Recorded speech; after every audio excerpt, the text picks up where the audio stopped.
Let's talk about this big, beautiful boycott, which is a play on words on the big, beautiful bill, because this holiday season is feeling heavy with all the political bullshit that's been happening, all the chaos, our community being under attack and targeted with these ICE raids, with the working class dealing with the SNAP benefits being cut, which is leaving millions of families without food. And with this government shutdown, lots of people are without their benefits. You have federal workers that have just been laid off on a whim with no regard to how it affects them, and massive layoffs left and right. Like this season, we are feeling it from everything that's been going on this whole year. And now they expect us to go out here and spend money like none of it has been happening, like it's not affecting our pockets and our livelihood. They want us to be excited about these Black Friday deals. Well, no, because this year we are deciding to do a no spend holiday season, but it is a resistance. It is a protest because we are getting tired. And the only thing that these companies and this government knows what language that they speak is with our money, with our pockets, because they've been hurting our pockets. So let's hurt their pockets. So, yeah, this season we're like, you know what? We are doing a spending boycott, and it actually started November 1st.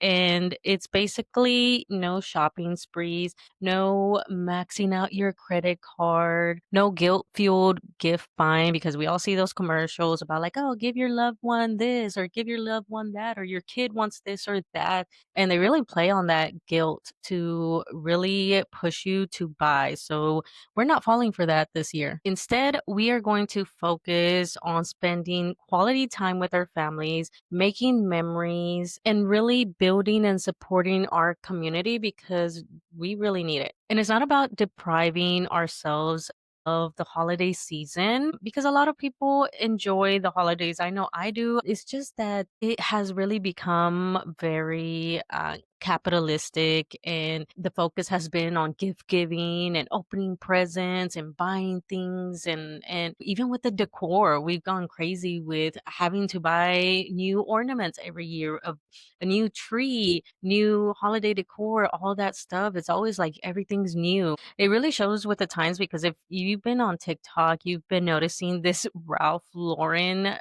Christmas trend, which is basically just traditional Christmas. So we are even already trying to go back to that already. But of course, capitalism always tries to profit off of it. So they've coined it the Ralph Lauren traditional Christmas, and they're already starting to make things that are traditional and basically the Christmas colors. But we're going to avoid that this year and just go back to just regular things. And so I want to talk about that and share some things that we can do to still enjoy the holidays, but also, support the resistance. One of the benefits of doing this big, beautiful boycott is that it's going to help us save money, because we do tend to overspend during the holidays.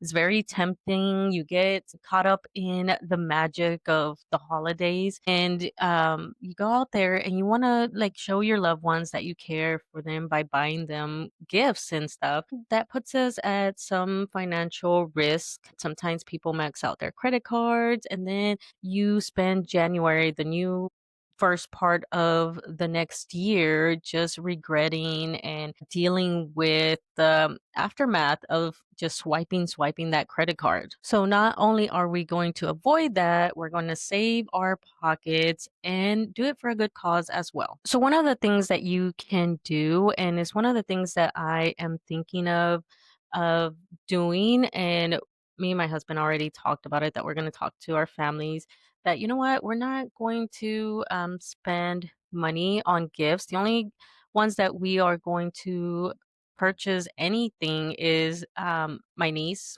which is my husband's sister's daughter. And that's the only person she's going to get just like one gift. And my stepson will get one gift. And my daughter might get something, but probably from the grandparents. I don't plan on buying anything, but I am going to be more strategic of how I purchase these gifts, but the main focus is going to be creating memories, and you could create like new traditions. And that's now that I have my daughter, she's 20 months old, and she is at that age where she's like starting to be aware of things, right? She knows things and enjoying crafts and all that. I really want to start creating a tradition, and I really want to promote, a holiday that is not so heavily focused on, buying things. So we're going to focus on like crafts and, doing the tradition of watching certain Christmas movies, which, by the way, if you want to avoid,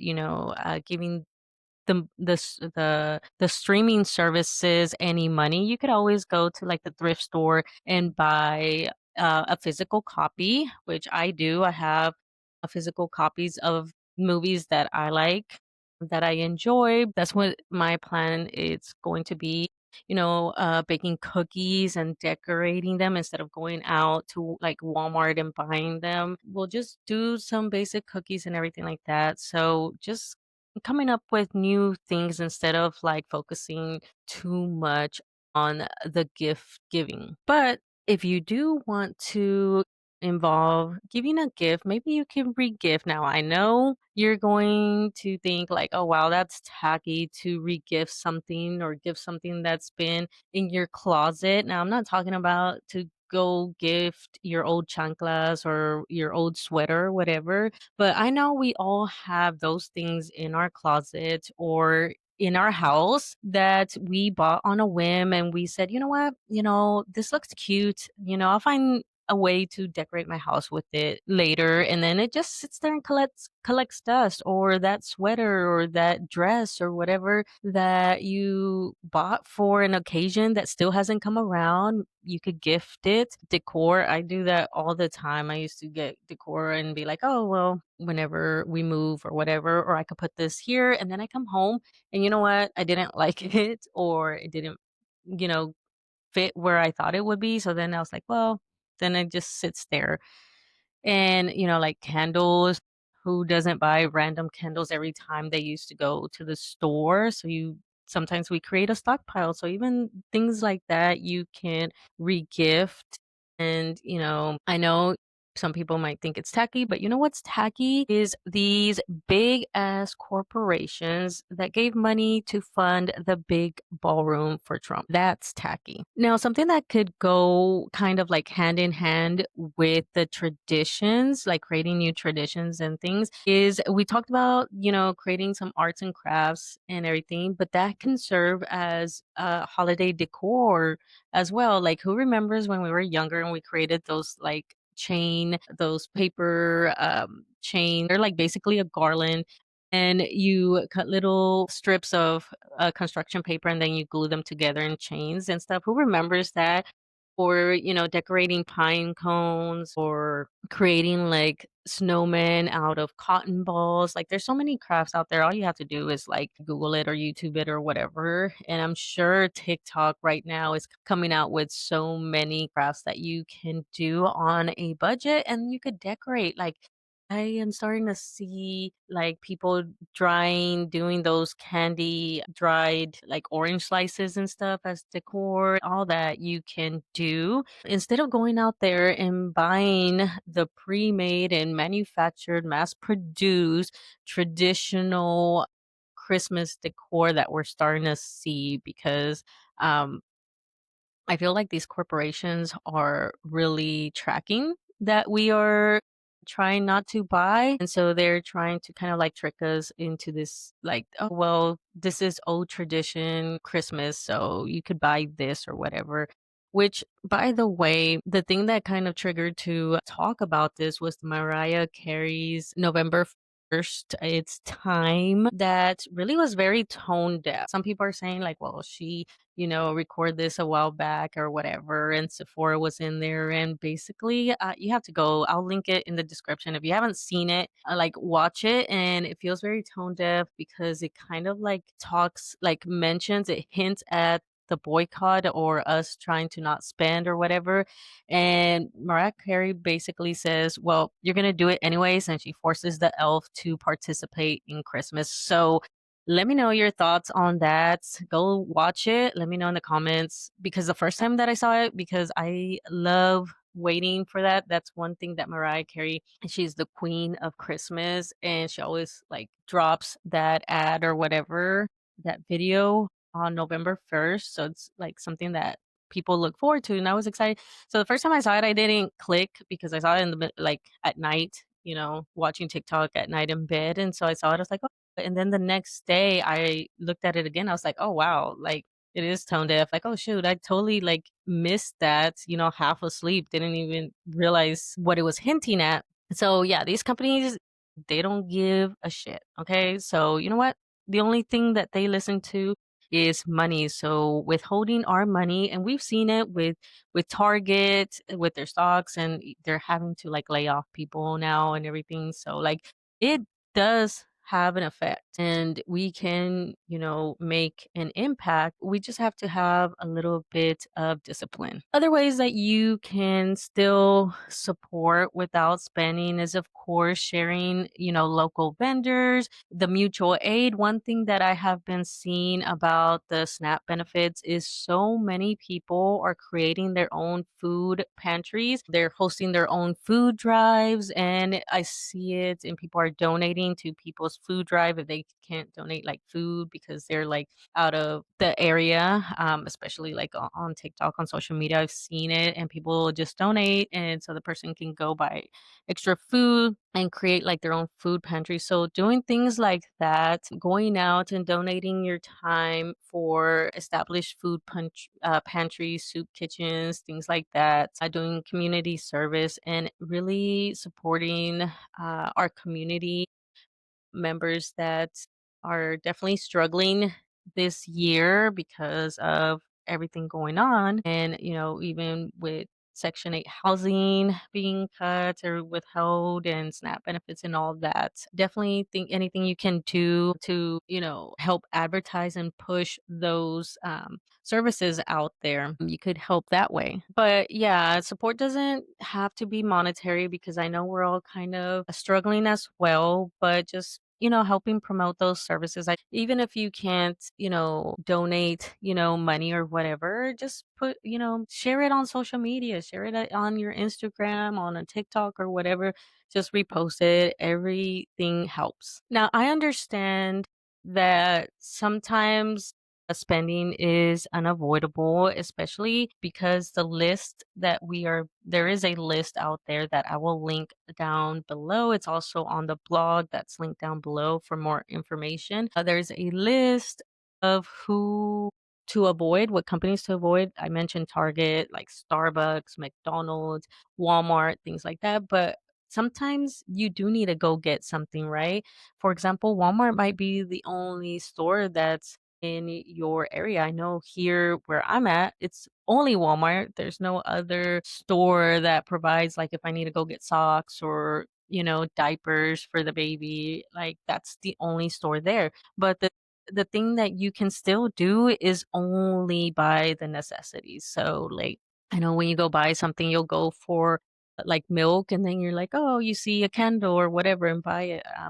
You could still participate and do a little bit of your part by just avoiding overspending and giving them that extra money. And if you can, just support your local businesses. If you do want to buy a gift, maybe go on local.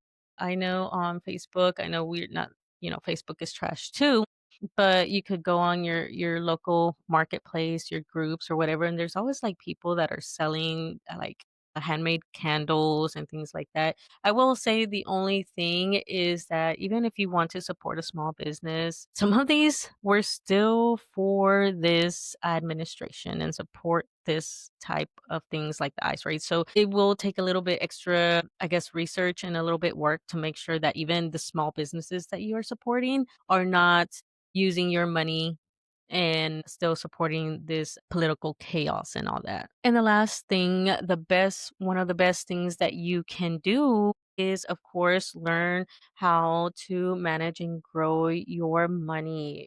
With all the extra savings, go ahead and drop extra cash in your retirement account in your 401k or whatever. Save it up for a rental property.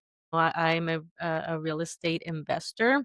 Save that to buy a rental property to start building, some cash flow and some wealth, or just put it in a high yield savings account so that way it isn't at least losing its value due to inflation.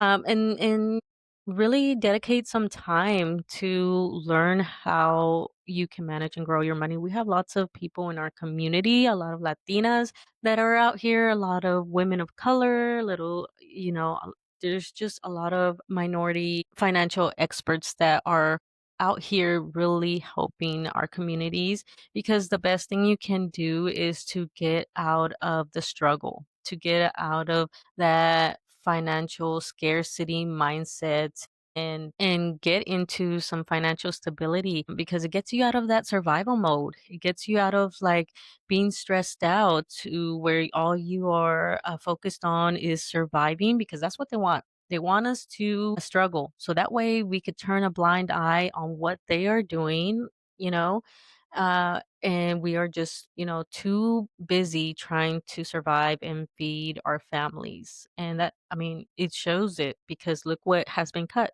SNAP benefits and programs that help, the working class that are really struggling. And meanwhile, the government's out there just doing whatever they want, right? So learning how money works and all that really is the best form of resistance. And then learning how to build wealth, because money is power. We see it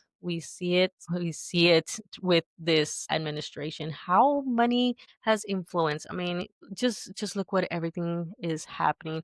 So our community needs to build some wealth so we can start making change. And I will leave some resources down below as well, of people in our community that are helping you learn about money. And of course, the podcast is a great resource. But other than that, let me know if you are going to participate in the Big Beautiful Boycott, what you can do, and any other ideas of how we can resist. But other than that, I will see you in the next episode. Bye.